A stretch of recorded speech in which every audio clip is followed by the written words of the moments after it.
I believe that freedom of speech in liberal democracy should be regulated.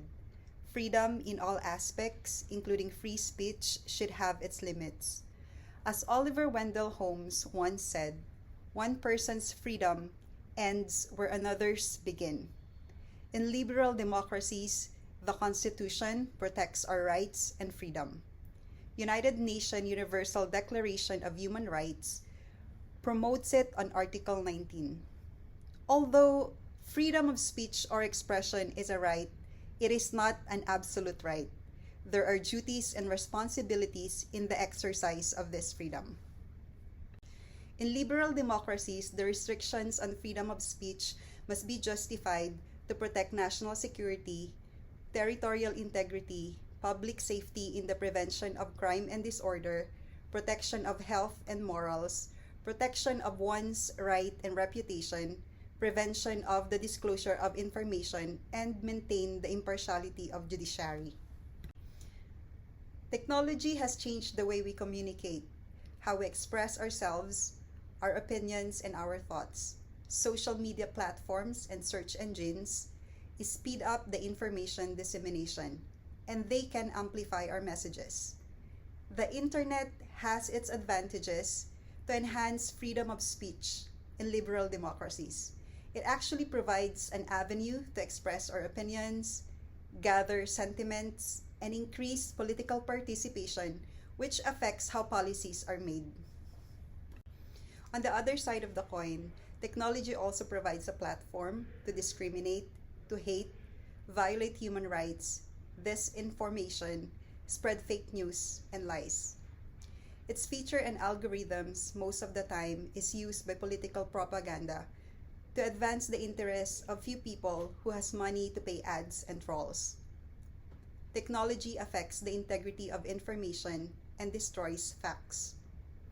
It even revises history. This information shapes public opinions and sentiments. As Maria Ressa, a Nobel Peace Prize awardee, puts it, the integrity of information affects the integrity of elections.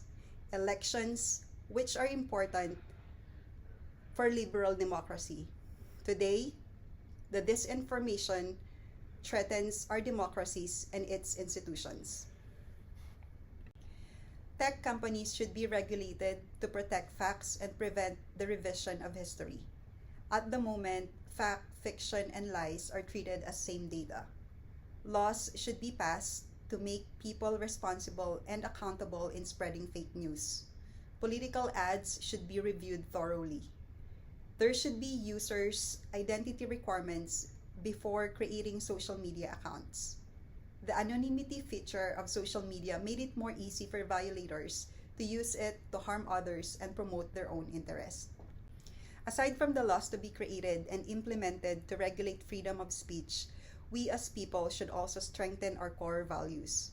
We should keep our sense of integrity, knowing what is right from wrong, and distinguishing what are facts and lies.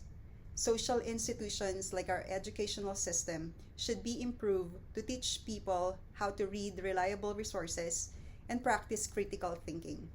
Quality of education should be increased to shape the minds of youth to look at the integrity of information before even believing in it. We should all be critical as to who are the sources of data that we read and believe. The way technology is used as a tool by political parties to shape opinions affect our elections, which has a direct effect on our democracies and social institutions. The most affected members of the society are the vulnerable part of the population. Those who has limited access to quality education and limited access to reliable sources of information. Sad to say, the believers of fake news are growing, and the trolls are winning.